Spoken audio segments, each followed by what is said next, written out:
মানবতা বিরোধী অপরাধে মৃত্যুদণ্ড পুনর্বিবেচনা বা রিভিউ চেয়ে জামাতে ইসলামীর সাবেক ভারপ্রাপ্ত সেক্রেটারি জেনারেল এটিএম আজহারুল ইসলামের করা আবেদনের শুনানি বুধবার পর্যন্ত মুলতবি করেছেন আপিল বিভাগ। মঙ্গলবার সকালে প্রধান বিচারপতি ডক্টর সৈয়দ রেফাত আহমেদের নেতৃত্বাধীন আপিল বেঞ্চে এর শুনানি শুরু হয়। মুক্তিযুদ্ধ চলাকালে মানবতা বিরোধী অপরাধের জন্য 2014 সালের 30 ডিসেম্বর আজহারুল ইসলামকে মৃত্যুদণ্ডাদেশ দেয় আন্তর্জাতিক অপরাধ ট্রাইব্যুনাল।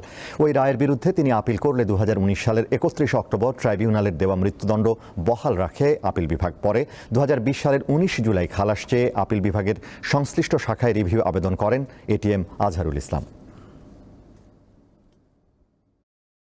সকলের ক্ষেত্রেই এই যে আন্তর্জাতিক আইনের প্রথাগত বিধান প্রযোজ্য নয় মর্মে রায় দিয়েছে। আজকে যে রিভিউ পিটিশনের আলোচনা উঠেছে, সেখানে উঠেছে অতীতের সবগুলো রায়। এই যে একটি ফাইন্ডিং তারা দিল এবং এই মানুষগুলোকে মৃত্যুদণ্ড দিয়ে এক্সিকিউট করা হলো, আজকে যদি সেই সব রায়গুলো এই পয়েন্টে রিভিউ হয়, তাহলে আন্তর্জাতিক আইনের অ্যাপ্লাই না করার কারণে যে অবিচার হয়েছে সেটা নতুন করে আবার প্রমাণিত হবে।